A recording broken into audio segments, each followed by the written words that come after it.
Fala galera, tudo bem com vocês? Prof. Rafa aqui na área e a história que eu vou contar para vocês hoje é sobre as transformações que a Revolução Francesa trouxe para a sociedade, não só desse país que aconteceu a Revolução, como no mundo inteiro, da participação feminina até os símbolos nacionais e a maior herança dessa revolução. Bora começar! Eu dividi o nosso momento de hoje em 5 partes. Na primeira parte, a gente vai ver então a participação feminina na Revolução. Após isso, a gente vai ver os símbolos que foram criados nesse momento e que vão perdurar na sociedade francesa. A terceira parte é sobre as palavras que serão inventadas e incorporadas à sociedade, juntamente com costumes novos. A quarta parte é a arte sendo influenciada por esse momento, o panorama artístico vai ter uns temperos a mais. E por fim, as maiores heranças desse momento de revolução, que vai começar em 1789 e vai até 99, 10 anos aí de revolução.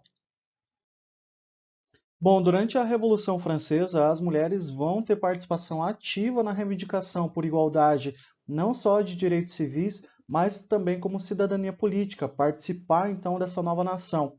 Elas vão participar de protestos, vão participar de reuniões, vão ter clubes, grupos femininos discutindo questões sociais e questões políticas pertinentes a ela e à sociedade como um todo.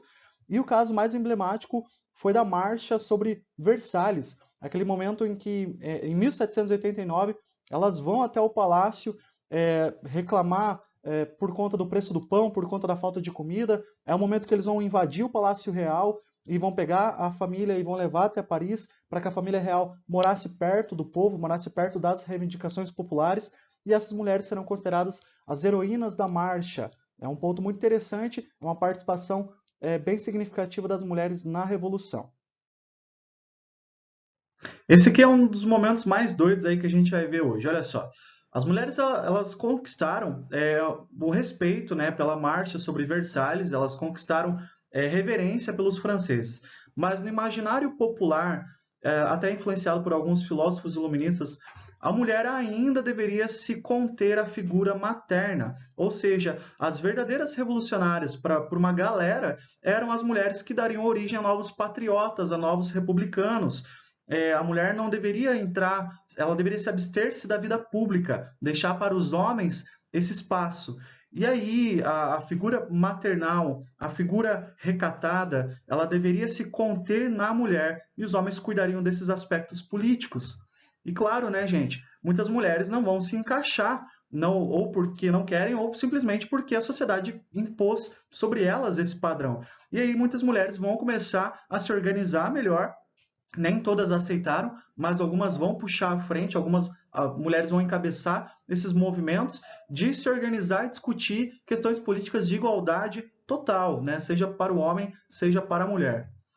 E aí algumas começaram a serem vistas como uma ameaça. Por quê? Porque os jacobinos estavam no poder. Eu te expliquei numa outra aula aí que os jacobinos tomaram o poder, depois eles vão radicalizar e elas começaram a questionar sobre todo esse momento e por que elas não poderiam, então, participar da vida pública. E elas serão consideradas uma ameaça para quem estava no poder, tanto o jacobino quanto o girondino, porque o imaginário popular é que elas deveriam ainda ficar na figura maternal.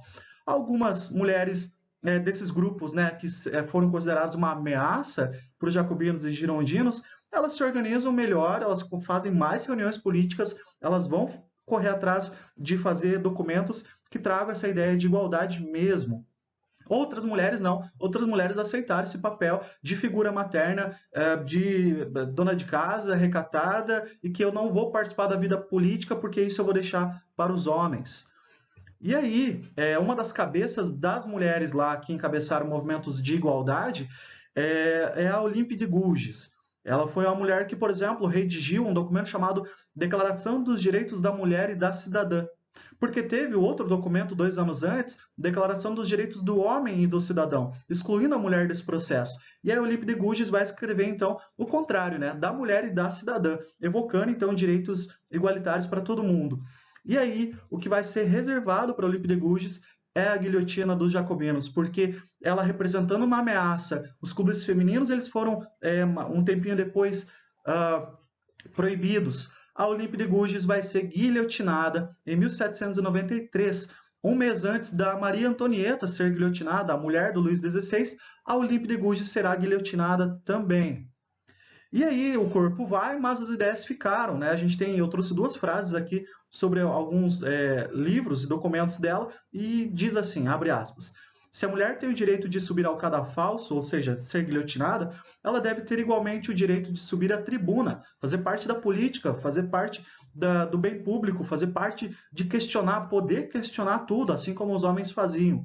E uma outra frase é: mulher, acorda, força da razão, faça ouvir em todo o universo, reconhece os teus direitos, ou seja, vá atrás daquilo que vai te trazer uma vida digna na visão dessas mulheres. E vamos lembrar que esse momento aqui para as mulheres era complicado, pessoal. Se a mulher fosse considerada insubmissa, ou seja, se ela não se colocasse submissa, a família poderia mandar ela para um convento. O esposo ou o pai mandaria ela para o convento contra a vontade dela e ela ficaria por lá. Então é um momento complicado para as mulheres e que elas vão tentar mudar esse quadro social. É uma das primeiras vezes na história da humanidade, final da Idade Contemporânea, final da Idade Moderna e começo da Contemporânea, que as mulheres vão ser representadas por vários ideais de igualdade.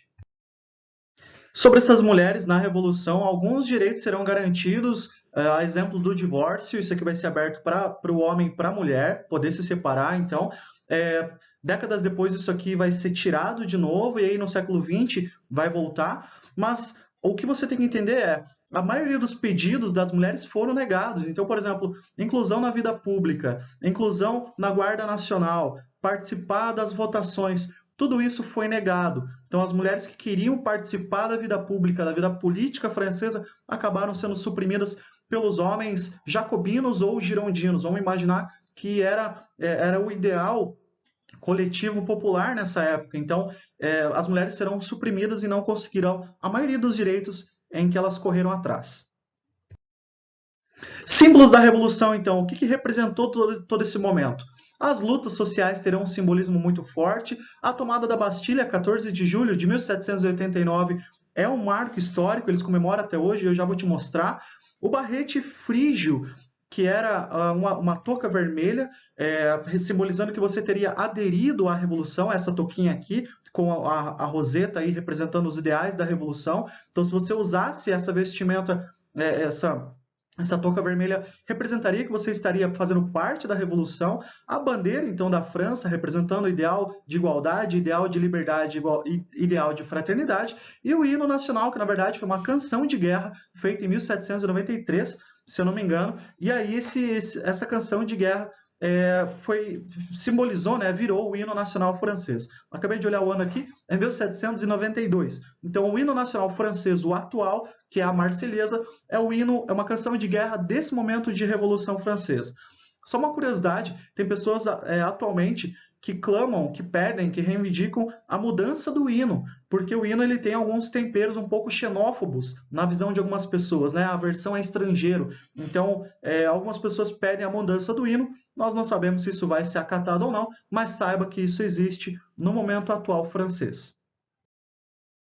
Até o vocabulário vai mudar, né? Os costumes mudarão. Por exemplo, você não era mais um senhor, né? O monsieur ou uma madame. Você era agora um cidadão, uma cidadã. Não tinha mais distinção de classe entre nobreza e camponeses. Todo mundo era cidadão francês. Os advogados serão os homens das leis. Se você fosse culpado de alguma coisa, não tinha ninguém para te defender. E aí, quem te defenderia? Uma pessoa que sabe sobre as leis, o advogado. Então, os homens das leis é um vocabulário, são palavras que serão incorporadas aqui.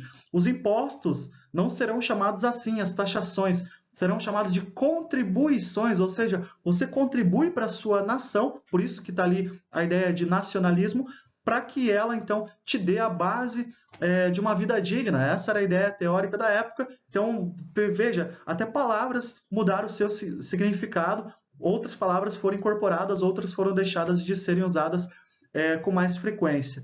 Até as praças vão ser rebatizadas. A gente tem a icônica Praça Luís XV, onde, aliás, o Luís XVI foi guilhotinado. Foi na praça com o nome do rei anterior. A Praça Luís XV ela foi renomeada para Praça da Revolução. Hoje se chama Praça da Concórdia, mas saiba que todos os ideais de antigo regime, eles vão ser deixados de lado, e eu vou até mudar o nome dos costumes, das praças, das palavras, vou mudar o vocabulário dessas palavras incorporadas então ao antigo regime.